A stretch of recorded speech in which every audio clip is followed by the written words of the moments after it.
Some people have asked why I design products the way I do.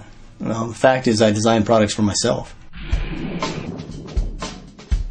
To maintain that status that I have as an ex-wrestling captain, to be able to take them down. And you just can't do that unless you've got the energy and the stamina to go forward.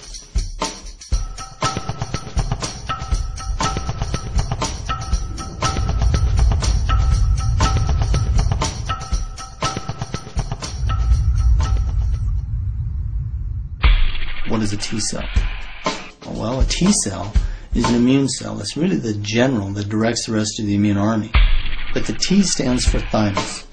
In other words, these cells are trained in the thymus gland. When a T cell is first born as a very immature cell that's released from the bone marrow, travels through the bloodstream to the thymus, is then educated and differentiated, and at that point it should be able to read the transfer factor message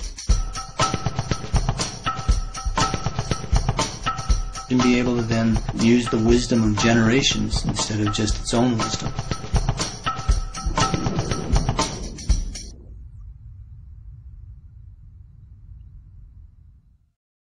Transfer factor had originally been discovered in 1949 as an extract of white blood cells. My initial investigations into the immune system began in the mid-1980s when we were looking for ways to create a more effective vaccine for AIDS.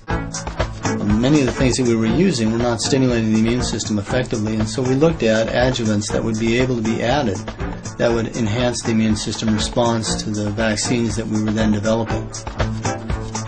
I began with a group and looked at transfer factor and what that was.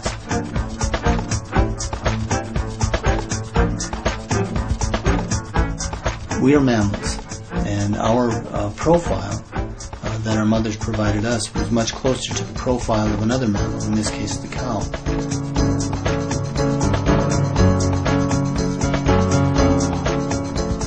And so we used the cow as a surrogate mother because not only does she provide us transfer factor, but she provides us other components that are not species specific that can be used by humans and to great benefit.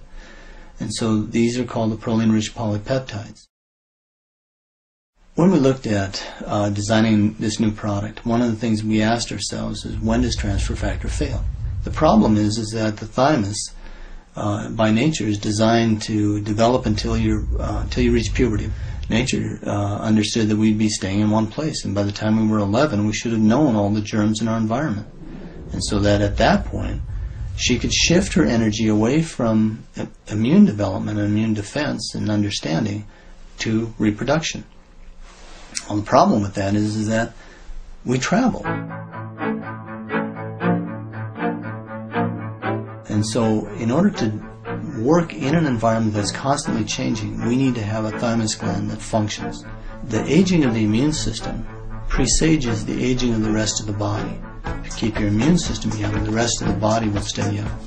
One of the most dramatic experiments that was done with that was in a case where the thymus of a young mouse was removed and surgically implanted in an old mouse. The effect was that the old mouse suddenly became much younger. And so we need to look at how to support that gland, how to allow ourselves the ability to produce competent T cells that can use the transfer factor message. And the best way that's been found to do that is to actually use thymus supplements.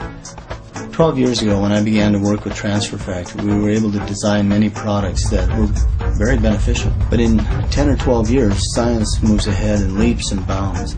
Taking that new knowledge and being able to then couple active components like the transfer factors, the proline-rich polypeptides, the phytoplanktons, we were able to create a system of supplementation that allows us to support all the primary functions of the body, the ability to maintain an effective antioxidant shield, the immune system, and also the efficiency of our metabolism.